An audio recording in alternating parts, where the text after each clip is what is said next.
Hi అండి. ఈరోజు recipe ఎంతో ఇష్టమైన చాలా సింపుల్ అంటే సింపుల్గా చేసుకుని కొబ్బరి రవ్వ లడ్డు చేసుకుందాం రండి. వీటికి కావాల్సిన ఇంగ్రీడియంట్స్ 2-3 స్పూన్లు నెయ్యి తీసుకొని, 1 స్పూన్ యాలకుల పౌడర్ తీసుకొని, జీడిపప్పు బాదం కిస్మిస్ కూడా తీసుకొని, కొబ్బరి తురుము ఒక ఫుల్ కప్ తీసుకున్నాను. ఇది మిక్సీలో చేసుకోవచ్చు, మామూలుగా తురుముకొనైనా చేసుకోవచ్చు. అలానే ఒక కప్ అంటే హాఫ్ కప్పు మరిగించిన పాలు తీసుకున్నాను. 2 కప్పుల వరకు ఉప్మా రవ్వ లేదా సుజీ రవ్వ అది తీసుకున్నాను. ఒక ఫుల్ కప్ పంచదార తీసుకున్నాను. ఈ లడ్డు అనేది మనం ప్రిపేర్ చేసుకోవడానికి ఎక్కువ టైం ఏం పట్టదు, తక్కువ టైంలోనే మనం ఈజీగా ప్రిపేర్ చేసుకోవచ్చు. ఇప్పుడు పిల్లలు కొబ్బరి తినమంటే తినట్లేదు కాబట్టి ఇలా చేసి పెడితే చక్కగా ఇష్టంగా కూడా తింటారు. కొబ్బరి తినడం వల్ల హెయిర్ గ్రోత్ కూడా పెరుగుతుంది. మనం ఇలా చేసి పెడతా ఉంటే వాళ్ళకి కూడా కొబ్బరి అనేది అలవాటు అవుతుంది.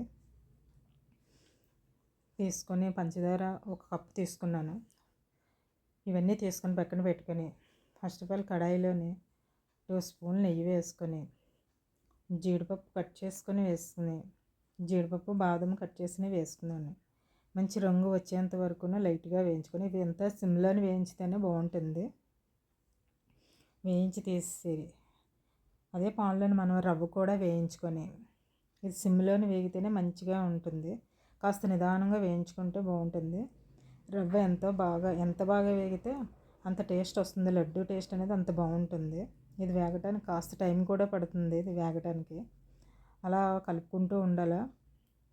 ఆ సిమ్లోనే ఉంచుకుంటేనే బాగుంటుంది మనకి. అది వేగేటప్పుడు కూడా మంచి అరోమా అనేది మనకి తెలుస్తుంది. అది రవ్వ వేగింది లేనిది అనేది ఇలా వేగిన తర్వాత కాస్త టైం పడుతుంది కాబట్టి, ఇప్పుడు వేయించిన రవ్వని వేరొక బౌల్లో తీసుకొని, అదే పాలలోనే కొబ్బరి కూడా వేసుకొని, ఇది ఎక్కువ వేగవసరం లేదు, లైట్గా వేపి తీస్తేనే సరిపోతుంది మనకి. ఇలా వేయించిన తర్వాత రవ్వ కూడా వేసుకొని రెండో అంతా మిక్స్ అయ్యేంత వరకు కలుపుకుంటూ ఉండాలి. అలా కలుపుకుంటూనే ఉండాలి. సిమ్లోనే కలుపుతూ ఉండాలి. ఇది కాస్త టైం కూడా పడుతుంది ఇది వేగడానికి కూడా. కొంచెం మన చిన్నప్పుడు మనం కొబ్బరి ఉండలు అనేవి ఇష్టంగా తినేవాళ్ళం. ఇప్పుడు పిల్లలు అలాగ ఇష్టపడట్లేదు. అలా వేసిన తర్వాత మనకి కొంచెం కలిపేటప్పుడు కొంచెం గట్టిగా వస్తుంది. దాని వంటకి రెడీ అవుతున్నట్టు తెలుస్తుంది మనకి. అంతా కలుపుకున్నాక ఇప్పుడు పాలు కూడా వేసుకొని, యాలకుల పౌడర్ 1 స్పూన్ వేసుకుంటే సరిపోతుంది. అలా కలుపుకుంటూ ఉండాలి. అలాగే కొబ్బరి పేస్ట్ అనేది ఇప్పుడు గ్రేవీల్లో కూడా ఎక్కువగా వాడుకోవచ్చు. ఇలా గ్రేవీల్లో వాడటం వల్ల కొబ్బరి ఎక్కువగా యూజ్ చేసినట్టు అవుతుంది మనం. బట్ టేస్టీగా కూడా ఉంటుంది కర్రీస్ కూడాను. ఇది ఇలా వేపుకుంటూ ఉండాలి. వేపిన తర్వాత మధ్య మధ్యలో మనకి పాలు వేసుకుంటే మనకి ఉండ అనేది రెడీ అవుతుంది. మనకి వేడి మీదే తీసుకోవాలి.